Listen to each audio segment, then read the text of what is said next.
Hi everyone, I'm Angèle Lassar. I am from the Village Family Services here in North Bay, Ontario. Today we are talking with Jacqui Cottrell. Hi Jacqui, how are you? Hello. Jacqui is on the autism spectrum, and I want to thank you for joining us today to provide us an insight on how it is being an adult on the autism spectrum. So, I did write a little thing here to make things clear. Before I start, I want to make note that my answers to any and all of these questions are relating to myself and no one else.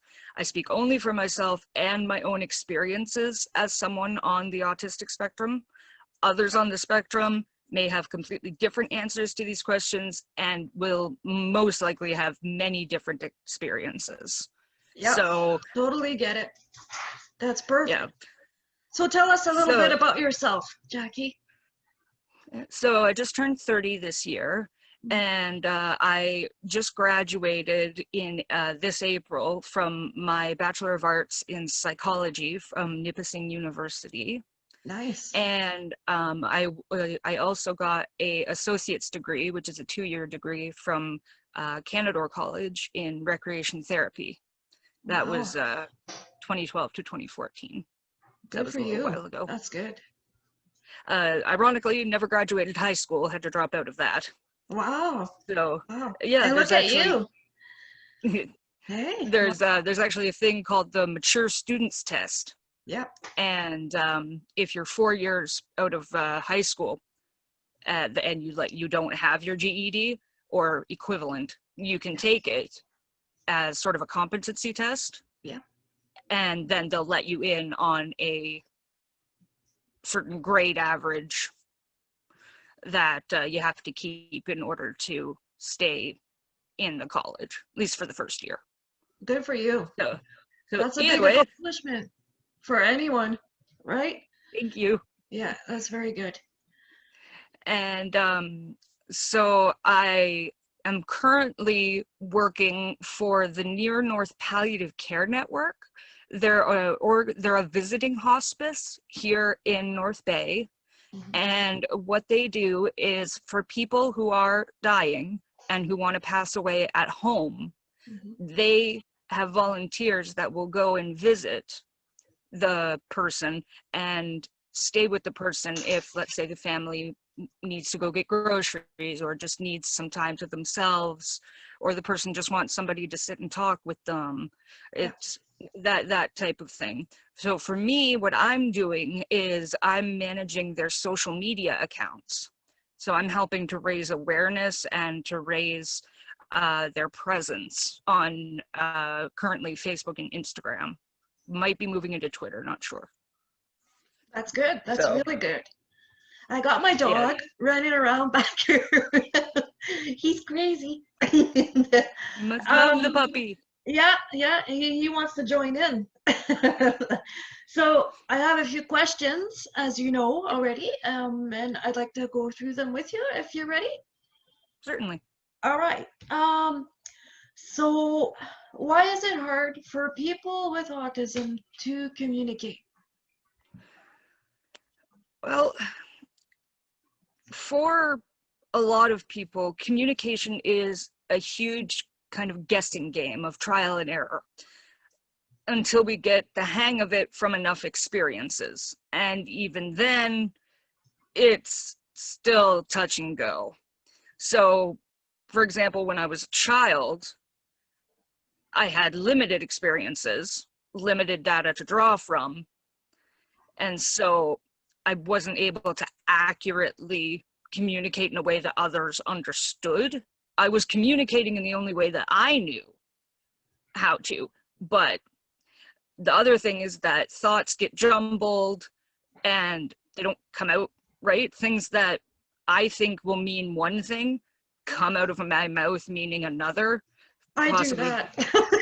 yeah, possibly due to wrong context, wrong setting, possibly wrong tone of voice, anything. And for me, I don't have the difficulties of having either a monotone voice or having like just one level. I'm lucky my voice is quite expressive, but for some, it's literally just one. There is no, you know how your voice Yep. goes up on a question? Yep. Well, they don't have that. That expression So kind it of. can make it, Yeah. so it can make it quite difficult. But really, I think with communication, patience is key. Yep. It's not really, there's always a way to communicate, even if the person can't speak. Yes. The person who is communicating with them just has to be patient, not get frustrated, because they're not doing it to provoke you or make it difficult for you because they're feeling spiteful or something. No, they want to communicate with you. It's just frustrating for everyone. Yeah, I get it. So, yeah. Yeah, patience is key. That's actually really, I like that. Patience is key to communication. It is. Yes, do a lot of things. Yes, big time. Especially my dog. It So does this mean that you might not get irony or sarcasm? used to. Again, it's sort of the whole gathering data. Hmm. So I don't know whether because I absolutely adore stand-up comedy Hmm. and such that I maybe picked it up a little quicker than some, Yeah. but even still, I really didn't get the hang of it until my late teens, early 20s. Yeah. Until then, I got quite confused. And the other problem was that in the majority of my peer experiences, it would be people pretending to be sincere, but actually being cruel or malicious. Yeah. And so that kind of really screwed with my ability to understand, okay, are you being sarcastic? Are you being serious? What's going on? Yeah. So Hmm. it was difficult, but I've been told I have quite the very dry sense of humor. I do too. Yeah. Very sarcastic. Yeah. Well, that's good. I like sarcasm. Um, is it hard for you to make eye contact? So for me, this was never really, it was an issue, but not for the reasons that a lot of people are. I've heard for a lot of autistics, eye contact is difficult because it's too much stimuli. So if they're trying to focus on hearing what you're saying, they can't also be looking at you. That makes It's sense. just too much stimuli in different senses. For me, eye contact is neutral for me. So I can have a conversation and be staring at a wall, but I can also just as easily have the conversation and stare nonstop at you. Yeah. So either one tends to put people off, especially if you're just sitting there. They get a little No. uncomfortable. Yeah. Yeah. I get it. So I did have to learn how to sort of pause, look away, look back, look at different areas, look at it, and now it's kind of become second nature now, just due to decades of practice. Yeah. Wow. Can you read facial expressions? That's another touch and go one. I can a bit. So the obvious ones, sad, angry, happy, those are easy. Yeah. So long as, because they're always very exaggerated. If Yes. somebody's bawling their eyes out, it's one of two things. They're either really, really happy or really, really sad. Yeah. Yeah. Or really, really frustrated, which usually Yeah. equals into sad anyways. Yeah. But when you get into more complex things like boredom or exasperation jealousy, things like that. These things become more difficult, especially because everyone's face moves in a slightly different manner. Yeah. So not everyone makes the same expressions for the same emotions. You're right. Somebody might, when they're nervous, they might smile. Yeah. Yeah. But that Or doesn't mean they're laugh. happy. Yeah. Or laugh. Yeah. You get the nervous giggles. Yeah. Yeah. But so because the more minute emotions aren't acted out in a very exaggerated manner, they can be very difficult. So again, communication is key. Not expecting a person who's autistic to understand your facial expression, but to say to them, I am very unhappy. This is why I am unhappy. Okay. Yeah. Have you ever come across offending anyone? Uncountable times over my life. Just because you misread something, you don't think that something that person's going to react to that way. A lot of the times when I was a child, I would see something funny in a TV show, and then I would repeat it because people thought it was funny on the TV show. Yeah. But it's not funny in the context that I said it in the setting. Yeah, my daughter does that.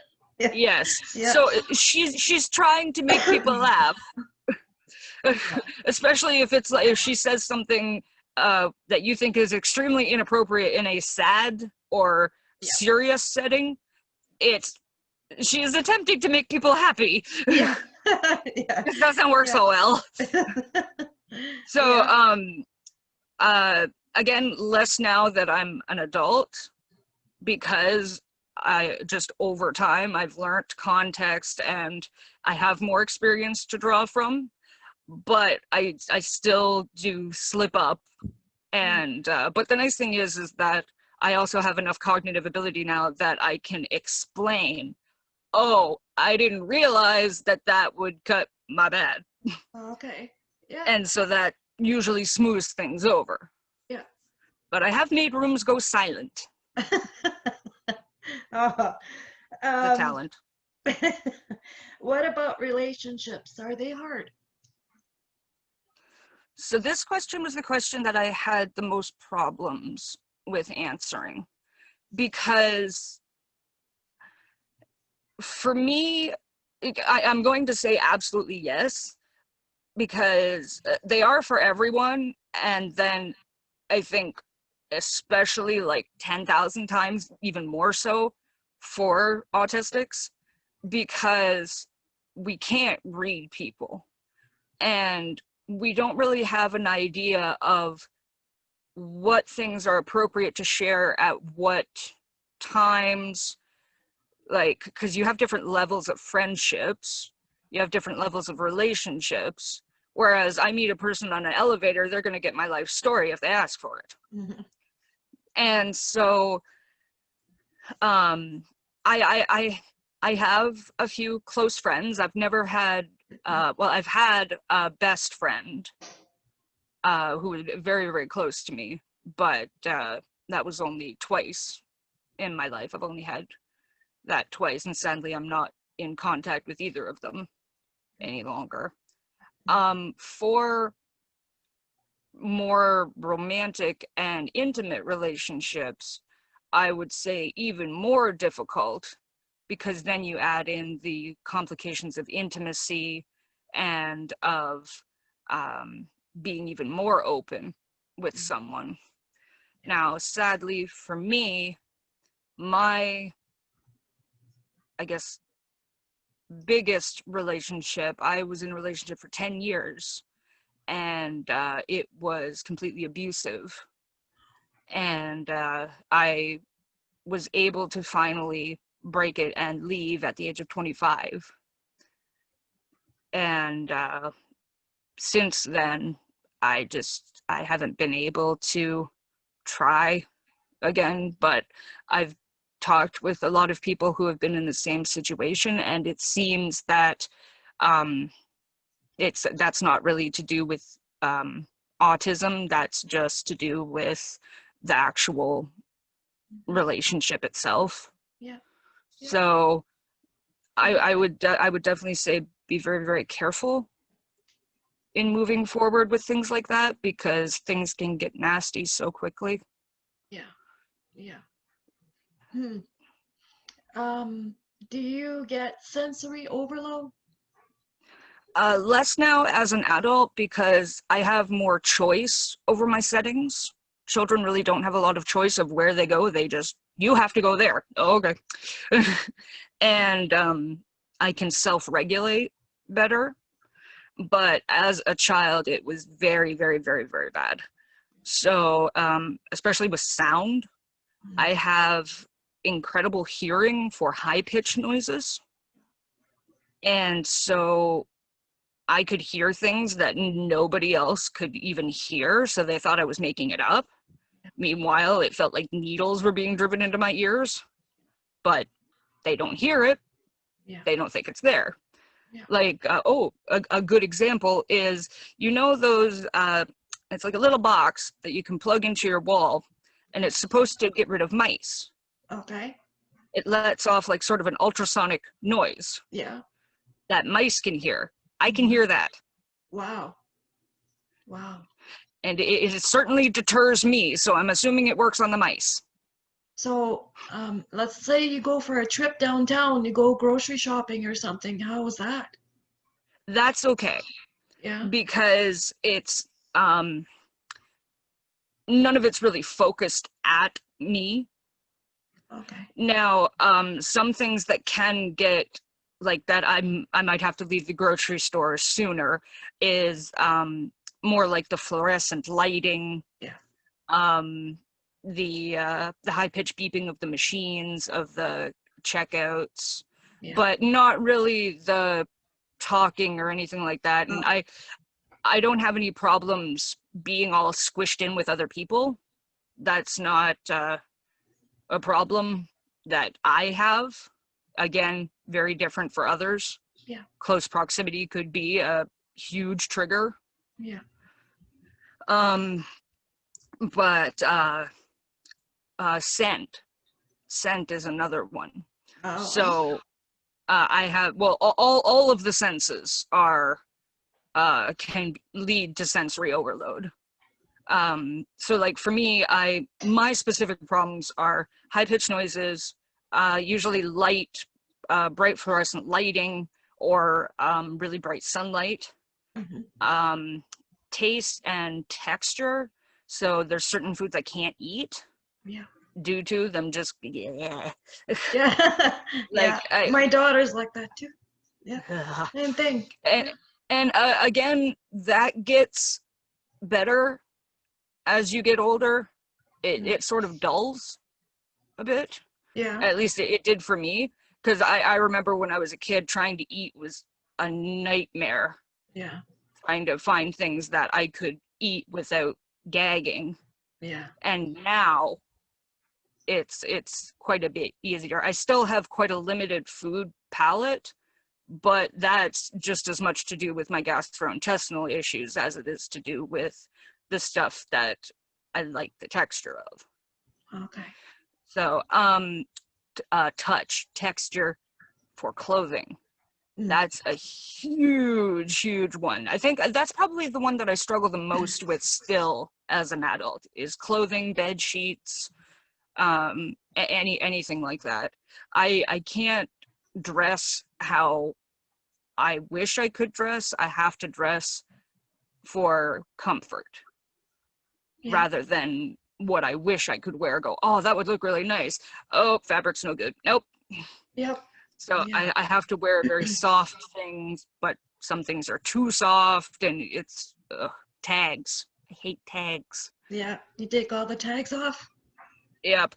There's Yeah. an awesome thing. A lot of brands are actually starting to just print their information on the inside of the t-shirt Yeah. and not use a tag. Yeah. God bless them, Mm-hmm. Yep. because It's much nicer. Yeah. My And daughter's clothes is almost all like that. No tags. yep, I used to have a big problem with socks as My well. daughter too. Yes, Ah, yes, there's a lot of similarities. And yeah. so it was two things with the socks. It was the seams at the toes. Yeah. So just the little nubbies and the little knots would just Yeah. feel like I had like a sharp stone stuck in Ah, my foot, yeah. or like a burr scratching me. Yeah. It was just very, very uncomfortable. And the other thing was that I either had to I didn't like them baggy, so I either had to have them hauled all the way up to almost my kneecaps so that they were stretched really tight, or rolled up really, really tight Yeah. so that they were flush with my foot. Hmm. And things with like winter coats, trying to get the gloves either under or over the winter coat so that it didn't. I was always the last to go out for recess because I had to get everything on correctly, and Yeah. you have to put on about 12 things for winter. I know. It's a pain. A Yeah. pain. So yeah, no, sensory overload can happen so easily from Yeah. different things. It's just you have to know the person's triggers. You have to listen to them when they say, this hurts. And then a lot of the times, there's pretty easy workarounds. Again, just cut off the tags, or let them wear the socks the way they want to, or don't buy that particular piece of clothing, or Yeah. stuff like that. It's pretty straightforward. Yeah. Yep. Okay. So do you need to, or do you feel you need to stick to a routine? So when I was living at home at my parents' place, yes. So again, as a child, absolutely. If there was like I had a huge panic attack the one day because the bus had to take a different route home from school. Oh, wow. And I just lost my mind because I'm like, we're not going home. Where is this person taking me? Oh my God. But it Yeah. was a detour due to road work. Hmm. But it just terrified me. I think that would affect any child, really, because you're so used to that same travel, right? That same. Everyone else seemed to I be know it would fairly scare chill. me. But again, now that I'm an adult, I have control over control is a really big thing I found that allowed me to be okay with a lot of things. So now that I have control over my own settings, I live in my own apartment, everything is whether I want it or not. Yeah. So now if I have to spend some time away from my apartment, I don't like it very much. Yeah. Even if it's on, for example, vacation in Cuba, Oh my goodness. Did you go to Cuba? twice. Really? Good for you. Did you like It was it? very nice. Yeah. Yes, but not for very long. Yeah. Yeah. Yeah, It was that's a nice big for a couple change. days. That's a big change. And I also discovered that I don't like cruise ships. I do Oh. not like not being able to see land, Yeah. Yeah. Wow. even So though the you've water is traveled, like eh? 72 degrees. Wow. Because my parents, absolutely bless them, for my, I think it was my 13th or 14th birthday, they took me on the Disney cruise. Oh, nice. Yeah, Nice. I've seen and that boat. Yeah. yeah, I've been on a and cruise and it was beside us. Yeah. I was miserable the entire time. Oh. I literally pretty well almost hid in the cabin and got room service ice cream.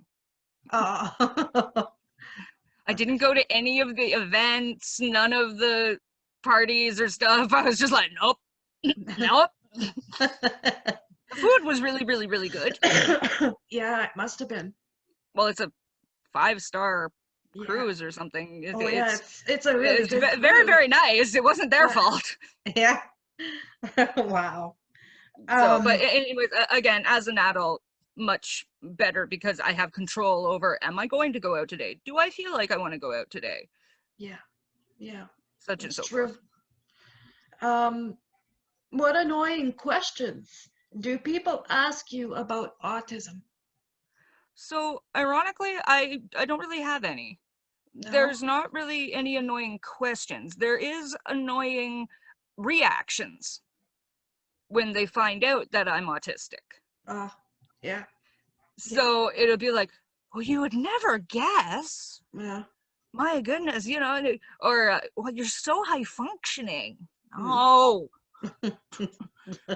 Yeah. and some people they look at you as if you're lying Mm. because you're not, for some reason, a gibbering, drooling mess on the floor.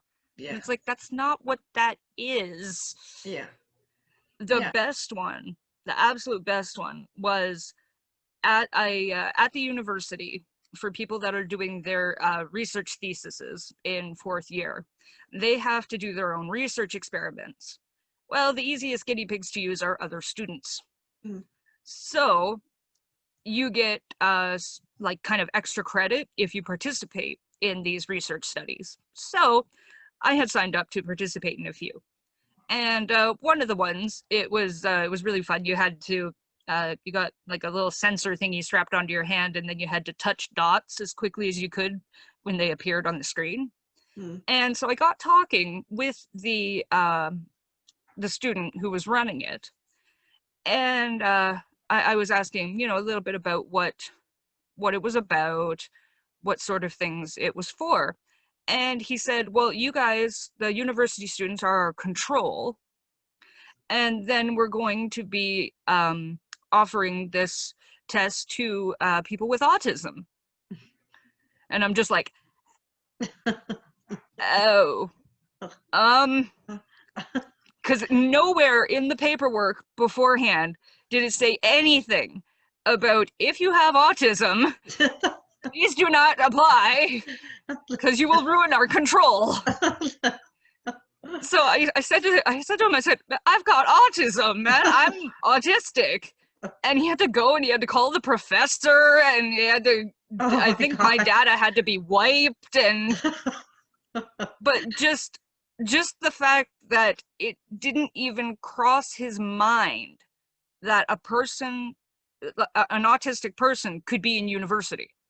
Yeah, It wasn't that he was being mean about it or anything. yeah, It didn't even occur to him yeah, that that could happen.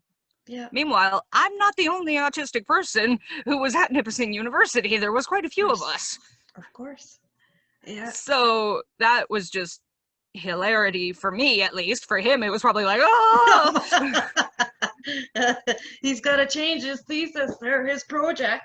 Well, I think they just wiped my data, or Oh yeah. either that, or, they've got a graph with all the dots on it, and they just got one dot way the hell out there, and ignore that one. Oh my God. Oh boy. So I'm an outlier. um,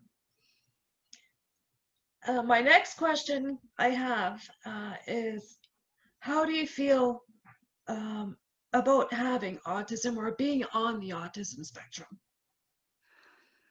So I can't say that I like it or dislike it. Like, I like who I am as a person right now. Mhm. So if not being autistic were to change that, I wouldn't want to not be autistic. I like who I am. I love who I am. I love that I am kind, that I'm a good person, that I'm creative, that I like helping people, that that I love all animals of any kind, even the scaly ones or the buzzy ones. And so, and again, this is where language becomes quite important, and it's a thing that's actually being discussed quite a bit online right now, is that I am not a person with autism. I'm not afflicted by it. It's not something that happened to me. I am autistic. It's who I am. It's how my brain developed. It's not something that happened later on. Are there things I wish I could change about myself? Of course. But ask anyone that and they'll have the same answer. Mm-hmm. You know, Yeah. Autistic or not. Yeah. So really, to me, yeah, I like it. Perfect. So last question. What's one thing you want to say about people on the autism spectrum? So this is one that I wrote out quite seriously. And it's actually, I added in a sort of a comparison to help people understand the comparison of neurotypical versus neurodivergent, which neurotypical, someone who does not have any sort of neural differences, neurodivergent, anyone who does have neural differences, which can include ADHD, Down syndrome, autism, any of those. So we are still people. We are not mentally ill. We do not need to be cured. Our brains are simply wired differently. Every human being is basically a computer. So we're all the same basic thing. It's just, I'm a Mac and you're a PC. Different Yeah. operating systems. Yeah. We're not a bug or a virus messing up the software. We're different software. So I think if people would just take the time to think about things rather than snap reacting, and this applies to many, many more things other than autism as well, Yeah. things would be a lot easier for all of us.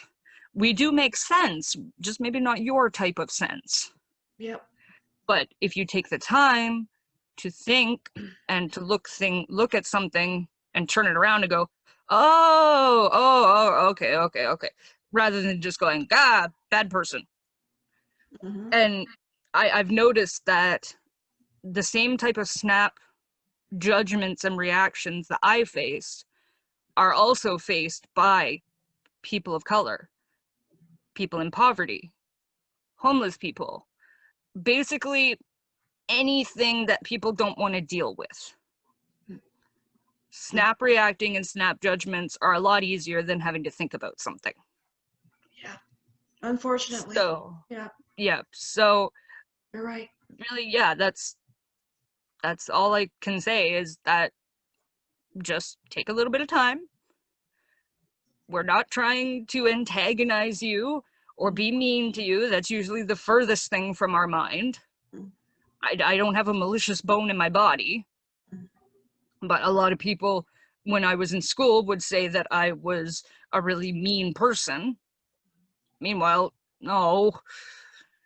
So, yeah, just patience is key. Yes.